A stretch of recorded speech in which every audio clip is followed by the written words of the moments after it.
A todos, buenas noches. Seguimos con el proyecto Leamos. En esta ocasión vamos a leer poesía del autor venezolano Juan Calzadilla, de su libro titulado El libro de Juan, Poemas incompletos. Fue publicado el año 2017 por la editorial Insight, de poesía de Colombia. Dentro de su biografía nos dice lo siguiente: él nace en 1930, antes de cumplir los 20 años se traslada a vivir de Orituco a Caracas, donde empieza a ganarse la vida escribiendo críticas sobre artes plásticas. También inicia sus estudios universitarios y es detenido igual por participar en una manifestación contra el gobierno de Marcos Pérez Jiménez. En 1951 se inscribe en la Universidad Central de Venezuela en la carrera de filosofía y ante el cierre de la misma regresa a su pueblo natal, donde alterna el trabajo agrícola con actividades políticas clandestinas. En 1961 se une al grupo de vanguardia El Techo de la Ballena. En 1996 fue distinguido con el Premio Nacional de Artes Plásticas. Ha sido director igual de la Galería de Arte Nacional de Venezuela y su obra ha sido traducida a diferentes idiomas. Es acreedor de múltiples premios. Este libro fue un obsequio del editor colombiano Andrés Osorio, que igual editó el libro Contrarreflejo que publiqué en el año 2019. Gracias a él tengo este libro y el prólogo fue escrito igual por Larry Mejía y por Dubán Carvajal, al que igual tuve el honor de conocer en el año 2019, quien también hizo una crítica de mi libro justo cuando fue el lanzamiento. De este poeta nosotros vamos a leer algunos textos de su antología. Este libro tiene más de 500 páginas y está dividido en diferentes partes. Por ejemplo, una de las partes de este libro se titula De carne y verbo. Otra de las partes, el uso de la equivocación. Políticas, sociedad, poemas urbanos humanos, poéticas y poéticas, y finalmente termina igual su poesía con algunos manifiestos. Dentro de la primera parte de esta selección de libros de carne y verbo, vamos a leer algunos poemas escritos que son cortos, pero son muy contundentes.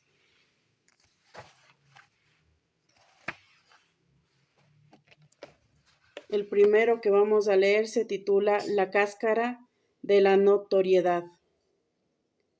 Esta gente busca notoriedad, pero la notoriedad en sí misma no busca compenetrarse con ella para merecerla.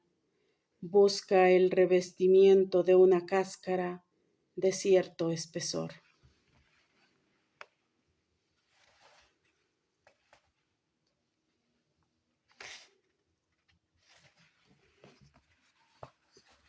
Otro de los títulos cortos de esta parte del libro se titula La tarea, numerada igual tarea 1. y el día de mañana también será temprano, y el día más lejano quizás demasiado pronto, para saber que la tarea habrá de ser emprendida algún día, un día ni pronto ni lejano, pero quizás algún día. Y la tarea 2 dice lo siguiente: la tarea de ser pura y simple no consistiría en comenzarla o en concluirla, en producir bienes, ni en encarnar la memoria impresa del tiempo. No tendrá por qué ser definida, puesto que ella misma será su definición.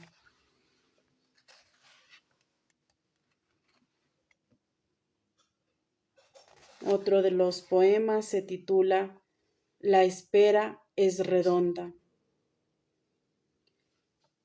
Como ya nada espero, sino a mí mismo, la espera haya pasado a ser el objeto mismo de la espera, un objeto cojo verdaderamente y desatendido por los otros, que a la vez solo por ellos mismos esperan.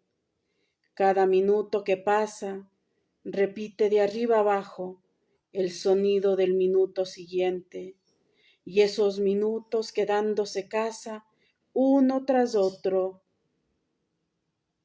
extenuados se atrapan, son el marco redondo de la espera en que mi espera espera por mí.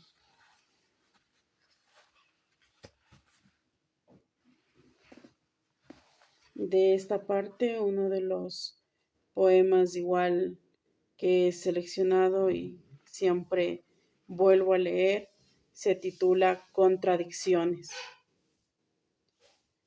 Cuando tomo la pluma, los labios no quieren callarse. Cuando empiezo a hablar, la mano no guarda silencio, se altera y oscila en otra dirección. Cada miembro, cada órgano esperan de mí su independencia. Poseen su propio instrumento de indagación. Cuando camino, una mitad del cuerpo avanza conmigo, la otra mitad espera, como muerta, fija en los postes. La sombra aproxima, el deseo aleja. Mi propia frente me da la espalda. Son contradicciones. Muchísimas gracias a todas las personas que se han conectado esta noche. Igual ha sido una semana de muchas emociones por conversarles, igual que hoy Emilio fue parte del musical Winnie the Pooh, al rescate de la Navidad. Siempre es una alegría y una emoción compartir con él también el arte y sobre todo con toda la familia que estamos para apoyarnos y para hacer del arte nuestra forma de vida. Así que felicitaciones, Emilio, y a todos los niños, igual a los profesores que se esmeran por dejarles la enseñanza y también les fortalecen para que ellos sigan adelante con esas emociones. Así que muchísimas gracias. Ya en la segunda parte del libro de Juan Calzadilla podemos leer algunos otros textos que pertenecen a poemas humanos urbanos. Uno de los primeros textos de esta parte son realidades dentro de todo su vivir y se titula Prólogo de los basureros. Avanzaré sin sentir asco, ni pena ni repugnancia. Largo a largo atenderme en las palabras de este reino donde el papel higiénico flamea en los palcos de botellas. Me iré a engordar los límites en donde el cují y la rosa se abrazan sin contrariarse, y la ciudad está en paz con sus víctimas, y no duele, y no duerme, por el pico se desvela como los pájaros ebrios, que a mis sueños escarban sin prisa, y a mis expensas aún no terminan de darse su cena. Barranco abajo, coronando los cerros de lata, con el sol retorciéndose en mi espina, encontraré hecho jirones el hule de los sillones baratos, y veré a la carcoma con sus huevos al hombro entrar a los túneles del cedro. Aquí donde el salitre por fin los automóviles dan su brazo a torcer, y el jugo de frutas no anda más por las ramas y chorrea por los escalones de la depresión. Avanzaré entre la goma espuma y el anime, entre el poliéster y la fibra de vidrio, entre el vinil y la silicona. Marcharé avaro forrado de ropas, bamboleándome como un astronauta, calzado con zapatos de Aquilo. Descenderé por las dunas de vidrios rotos y el corcho de los desiertos. Avanzaré a buscar lo que de ningún modo encuentro. Buscaré lo que no se me ha perdido entre resortes cuyas espirales a mi paso hacen befa de mis pantalones inflados como globos por el viento. Subiré a los altares donde el cobre y la porcelana, el paisaje montan guardia, y en la rosa del orín dan a beber la gota del agua que ya no sale por los caños. Aquí donde el fuego no anda con rodeos y va rápidamente al grano, como la luz en la punta del rayo. Me iré de bruces entre los primeros a descubrir cuanto antes la manera de sellar con mi cuerpo la boca de los tarros de basura. Me iré a ver cómo en la pira del sol, por orden del instante, arden ya, de mayor a menor, ay, todas nuestras tribulaciones.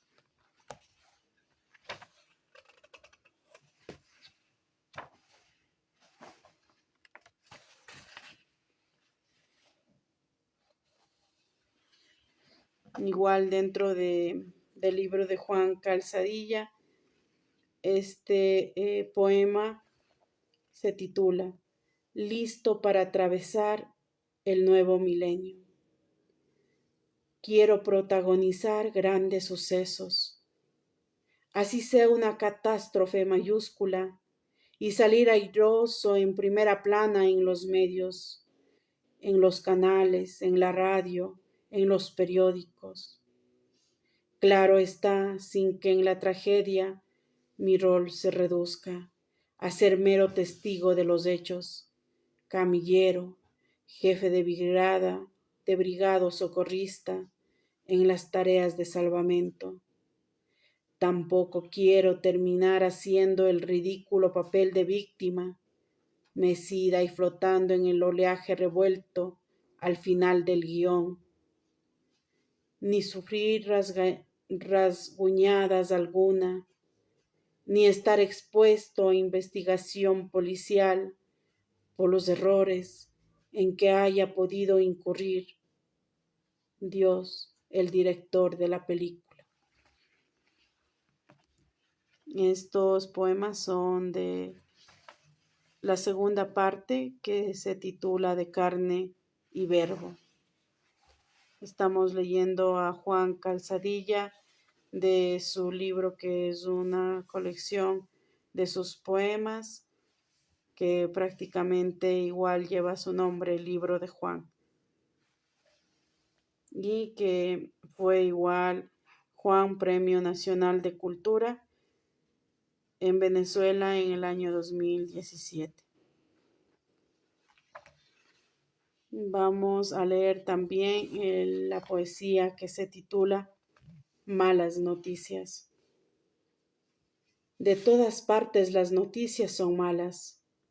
Sucede que llegan a montones y entre ráfaga y ráfaga penetran con el viento por las puertas, los cuerpos, la radio, los cristales, las ventanas, sumando nuestras vidas al caos de una gran consternación. Nunca sabremos dónde alojar tantas noticias malas. Jamás dispondremos del número exacto de galpones. Ciertamente no hay manera de convencerlas de que harían mejor papel viviendo en un mundo aparte, en el cual siempre podrá convenirse en que el mal está condenado a tener la razón. Lo malo es que ocupan demasiado espacio y al crecer como rizomas amenazan con arrebatarnos el nuestro. En el corazón no caben, en la mente tampoco.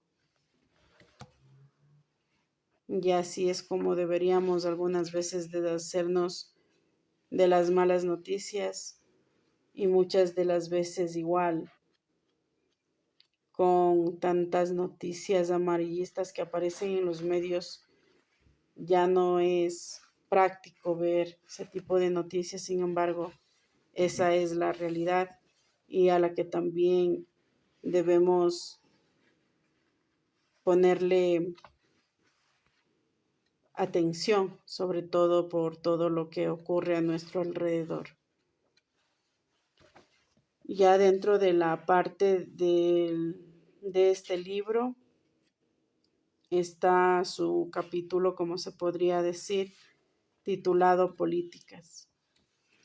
Y una de las poesías que siempre me llamó la atención es La condecoración.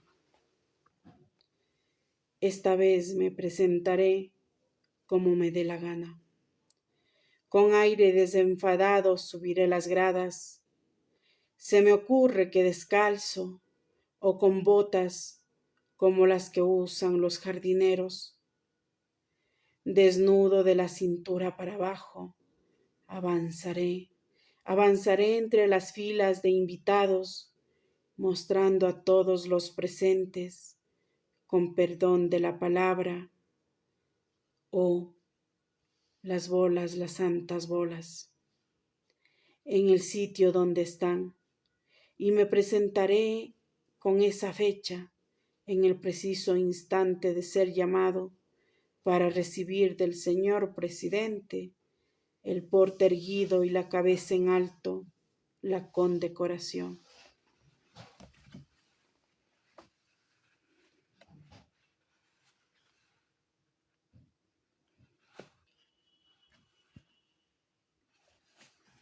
Y igual dentro de esta parte titulada Política se encuentra el poema Paisaje con ruinas.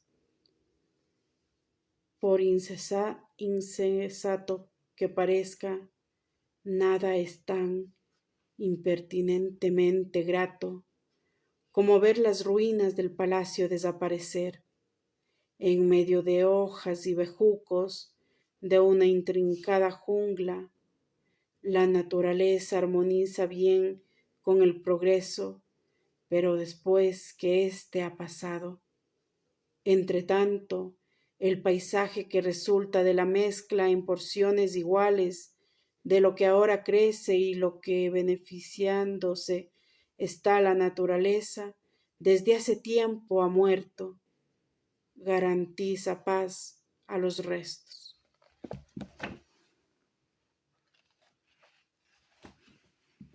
Ya llegando más o menos a la mitad del libro, se encuentra su cuarta parte que se titula Sociedad. Igual dentro de de las particularidades que tiene este libro está sus manuscritos y también acompaña a estos algunas ilustraciones que el autor igual fue el que es el que ha pintado y puesto título a cada una de estos acrílicos, de estas pinturas. Dentro de sociedad, igual hay muchos poemas dedicados a los animales, por eso el título de esta parte no es sociedad, sino sociedad, y es con Z. No sé si lo puedan apreciar, pero esta es genial porque al menos en estas partes, por ejemplo, en el primero que menciona vecindad del buitre, hace una explicación de todo lo que le rodea. Esta sustracción espantosa que gritando en los residuos de vísceras lleva cada buitre, acomete por última vez mi lado izquierdo, picotea mi vientre, mantiene con sus gritos escandalizado a todo un vecindario, nada más que a esa comunidad bien informada de todo, que finalmente se pone de parte del buitre para irrumpir también en mis vísceras con sus lamentos de perro.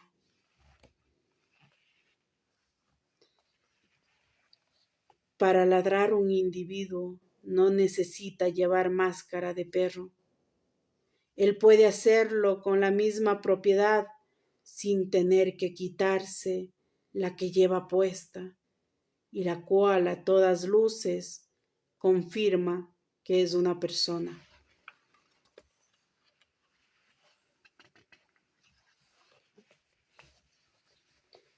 Camino de hormigas. Humboldt asienta que los insectos fosforescentes, llamados cocuyos, copian sobre la tierra el espectáculo del cielo estrellado. Igual podría decirse de los caminos de hormigas, pero las hormigas solo copian la forma atolondrada en que los individuos se desplazan en las ciudades. De igual manera, a semejanza de estos, las hormigas trazan siempre el mismo camino, aunque pujen por abandonarlo y hasta simulen, como los hombres, que por un momento lo dejan para volver a tomarlo. Las metáforas empleadas dentro de estos textos y las comparaciones realizadas al quehacer de los humanos son reflexiones que nos llegan desde todos los lados, porque uno de sus poemas igual dentro de Sociedad dice lo siguiente: si yo ladrara, no lo haría en rebaño ni por una causa perdida, como correr detrás de una perra en medio del maratón de perros.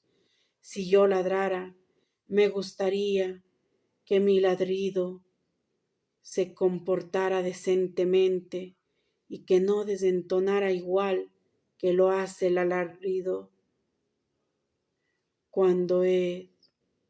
Si yo ladrara, no lo haría en plena calle, delante del público, para que se viera que no estoy interesado en volverme centro de atención, cuando en realidad es eso justamente lo que quiero.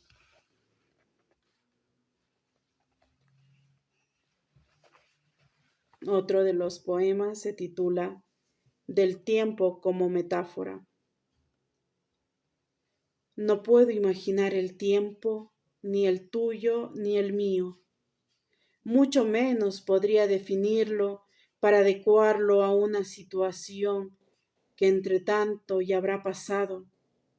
Basta de pedirme que dé la cara a fin de que la gente sepa qué atenerse respecto a lo que soy o no soy.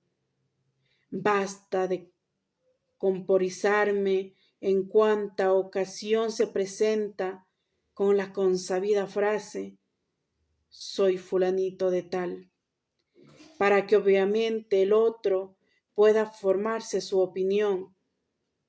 Sí, es un bípedo, vale decir un animal. Solo si trato de definirme, creo poder encerrar el tiempo con mi idea de la medida del tiempo. Vana ilusión. Con eso únicamente estaré construyendo una frase. Pero si ensayo vivir a tiempo, entonces, ¿qué sentido tiene ocuparme de la definición? Son poemas que nos dejan, como siempre, grandes interrogantes y a veces muchas de las cosas que vivimos y como algunas veces suele decir mi hermana, nos apresuramos a saber qué es lo que va a ocurrir luego y es mejor vivir ese momento sin pensar mucho en lo que puede ocurrir luego porque ya en el momento que llegue ahí nos atenemos a las consecuencias. Entonces, igual en esta pregunta, al terminar su poema, nos deja esa inquietud. ¿Para qué buscamos tantas definiciones a veces?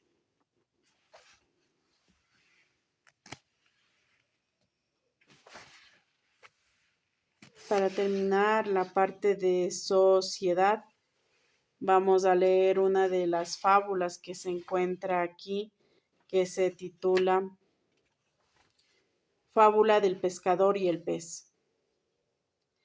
Quizás si hubieras resistido, te daría otra oportunidad, pero tu derrota fue demasiado evidente para no demostrar la franqueza con que querías salir del agua. Sí, pero no deseo daño alguno, una simple anopsia y ya está. No necesitas estrangularme, basta con que permanezca quietito unos segundos en la arena caliente. 1 o 2 saltos y ya es el fin. Para el pez en lo seco el agua es siempre la última oportunidad. Entras en razón. Era esa justamente la frase que esperaba oír de ti. Y saca el hachuelo. Muchas veces, por más que pidas algo, no te es posible que se te dé. Y son circunstancias que no necesariamente el destino, sino las acciones traen reacciones y eso es lo que tenía que pasar.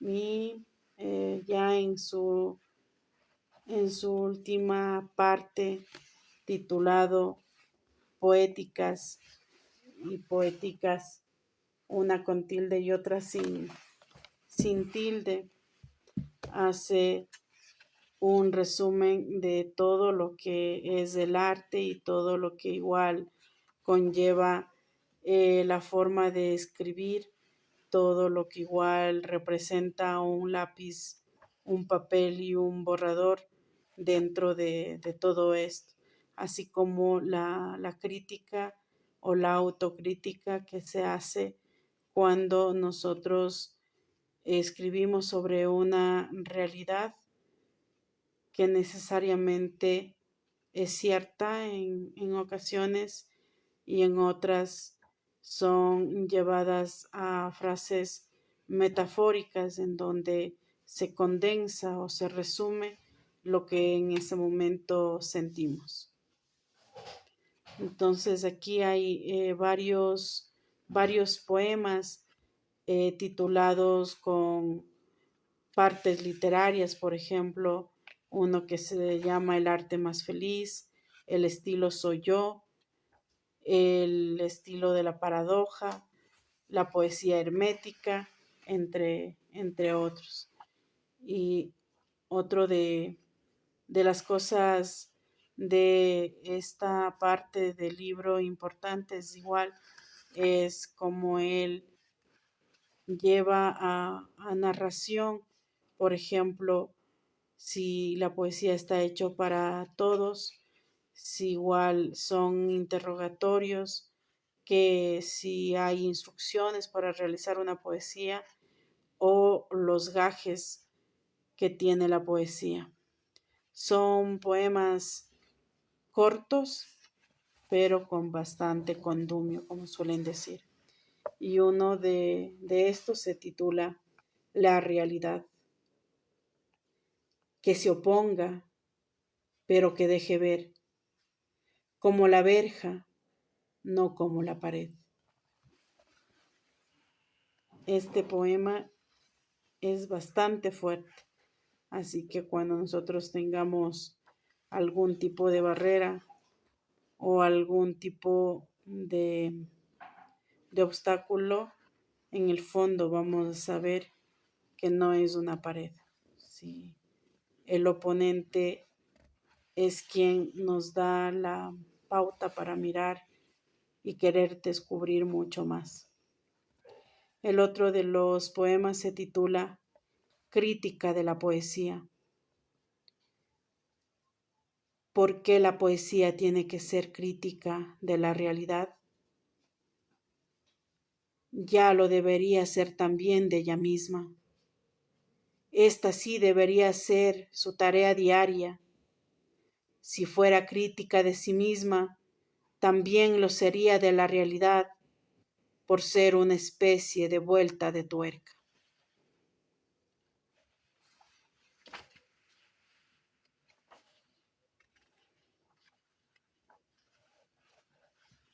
El poema. Escríbelo. Escríbelo de todos modos, como si finalmente nada hubiera por decir. Escríbelo. Escríbelo aunque solo fuera para demostrar que lo que tenías que decir no ha elegido en ti el instrumento para decirlo.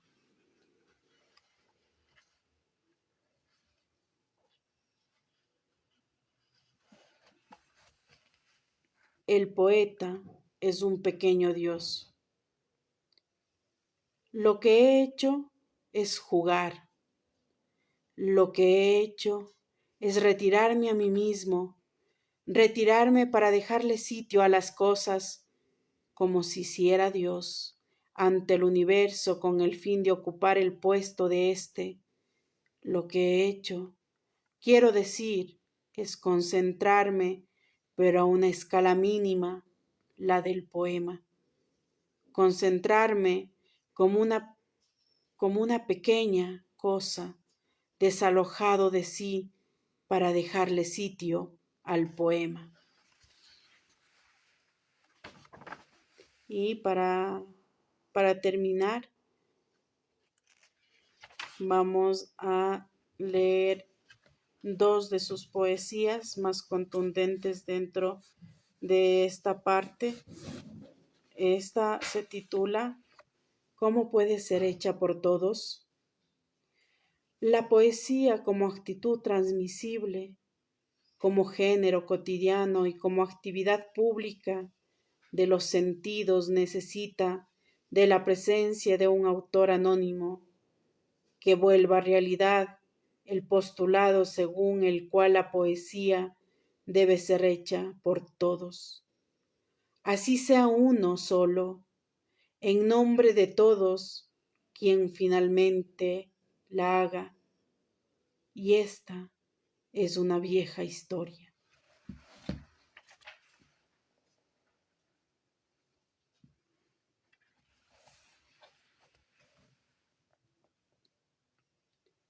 Aviso.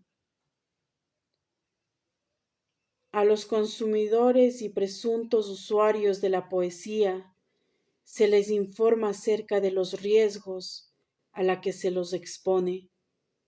El hecho de que después de cierto tiempo puedan llegar a comprobar que este producto nunca estuvo de moda. Así terminamos la lectura del poemario de Juan Calzadilla. Este fue uno de los libros que me lo obsequió Andrés, y gracias a él igual por seguir difundiendo el arte. Dentro del sitio Inside de Poesía se puede publicar igual todas las creaciones y siempre están sacando antologías de todos los autores que publican ahí. Muchísimas gracias a todos los que están comentando. Bueno, a Raúl Argudo. Sí puedo leer también poesía actual, pero me gusta mucho leer también a los autores de forma física. Tengo algunos del 2023 que se los seguirá leyendo en las siguientes semanas. Así que muchísimas gracias. En esta ocasión me toca seguir trabajando. Estoy haciendo unos chocolates y papá está haciendo pan. Entonces me despido, así que muchísimas gracias. Esperamos seguir la próxima semana con la lectura de más textos. Muchísimas gracias.